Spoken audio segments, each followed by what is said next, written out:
Could it be that we're not getting much coverage of this Clinton email, about, one leak after another in batches, because so many prominent media figures are involved in exchanges with the Clinton campaign folks and Hillary Clinton herself? Media reporter Joe Concha on that. Joseph, just accidental, coincidental? What do you make of that? Accidental, coincidental? Yeah. No. Look, Neil. John Harwood is the chief Washington correspondent for CNBC.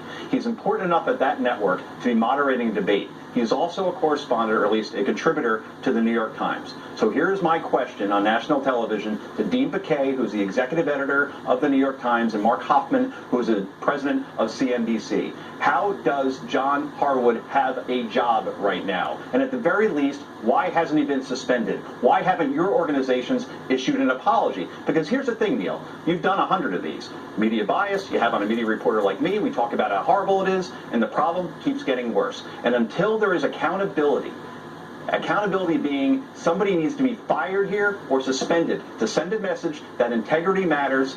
Instead, what we're getting is tacit leave from management of these organizations is it's okay for one of their employees, who's a prominent employee, on air or in print, to be colluding with the presidential campaign. This is serious. They're not colluding. He's just sending emails reflecting on the campaign. He is advising. So there does seem to be a pattern of others who either in offering their sentiment on an interview or being invited to a big cocktail party or whatever, or trying to ingratiate themselves, will do almost anything to stay in that ring of power. But is that why we don't see as aggressive coverage on this, getting this out, as we did on a certain 11-year-old tape of Donald Trump? It's all about what party is being affected here, Neil. So if this affects Hillary Clinton, and Hillary Clinton benefited from, let's say, a Donna Brazile, who was with CNN at the time, and somehow got questions on a CNN town hall that they were co-sponsoring, I should say, with TV One.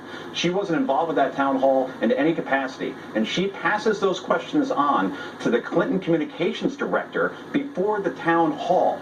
And she has an email, smoking gun, subject header. From time to time, I get the questions in advance. You know what time to time says to me? That means that hasn't happened once. That has happened on several occasions. So again, I say to CNN, why haven't you said Donna Brazile is not welcome back at this network when her chairmanship ends at the DNC? And why haven't you announced an internal investigation from an outside entity to look into how these emails ended up in her hands and eventually into the Clinton camp? We haven't heard a peep out of CNN on this. They are vastly irresponsible on this, and Donna Brazile doesn't deserve to have a job here as well. I'm normally not an emotional person, but I can't believe what's ironic is that if you're trying to ingratiate yourself with the campaign, what's very clear in a lot of these back and forths is how little the campaign thinks of these people who seem to be doing its bidding. Dismissive views of either who you give an interview with, or whether you'll be, or bouncing it off this, or getting pre-screened questions, as if they're all pawns on a chessboard. Mark Leibowitz is another example in the pawns on the chessboard. He's a New York Times writer. He actually went ahead and went for, quote, approval from the Clinton campaign for quotes that he had of Hillary Clinton. 2012, Margaret Sullivan, the New York Times, she's basically a watchdog for the New York Times, public editor it's called, said that, quote, approval is not allowed at this newspaper. So again, Dean Baquet, you run the show there. There is clear evidence of this on paper of one of your reporters doing this. And all I see today is Mark Leibowitz has another story out. There is no reprimand. There is no suspension. There is no firing. There is no accountability. And one was ingratiating himself to a conservative, or God forbid Donald Trump. Well, I have a feeling that person would be out.